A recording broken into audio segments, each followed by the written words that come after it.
Hi everybody, it's Tim from Tim Wagner Music, and today what I want to talk about is if you work at a music studio, how much money should you be making? Now I want to clarify, I'm talking about if you work for a music store or studio that pays you as an independent contractor. That's what I'll be addressing today. If you work for a music store that pays you as an employee, that's a totally different subject. So we're going to stick to the independent contractor store and how much you should be making. Now, generally when you work for these stores, you're paid on a percentage basis. The lowest I've seen is down to 50% of cut, which basically means if you charge $100 a month, you're going to get 50. The highest I've ever seen has been 80%. Now, I've always said you want to try to make as much money as possible, charge the customer as much money as possible, but in this situation, that's not the case. Generally, you want to be making between 60 to 66% of the total price that you're charging for the customer. Now, a lot of you say, well, why not work for a place that charges, 80% and you keep 80%? I can tell you right now, I wouldn't want to work for some place that's paying you 70, 75, or 80%. Because first of all, these owners have no idea what the hell they're doing. They're going to go out of business. And first of all, the profit margin, if they're paying you 80%, they were only probably after taxes and everything, they're probably making only 15 to 18% profit per lesson. That's not enough money to turn the lights on. That's not enough money to recruit students for you.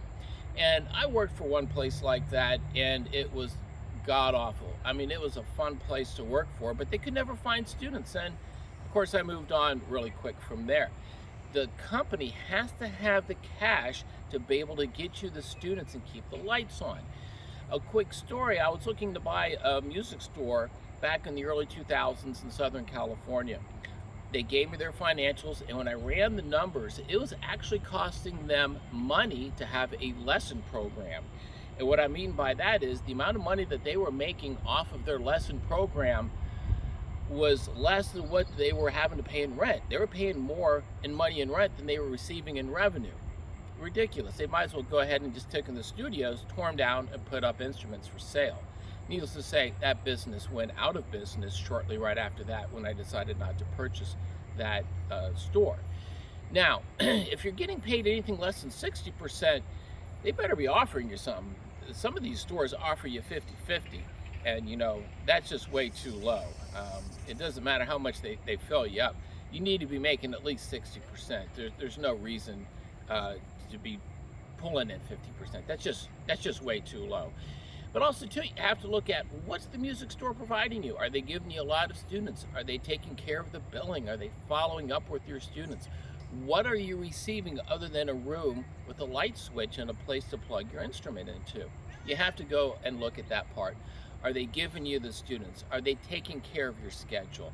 Are they doing a lot of different things? Are they providing recitals for you? So you have to really look at all those things together to see if it's worth your time.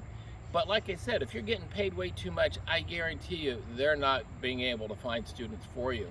And of course, if you're making the 50-50 cut, that's just ridiculous. You better be getting a free car wash every day you go to work. I would never work for a place like that.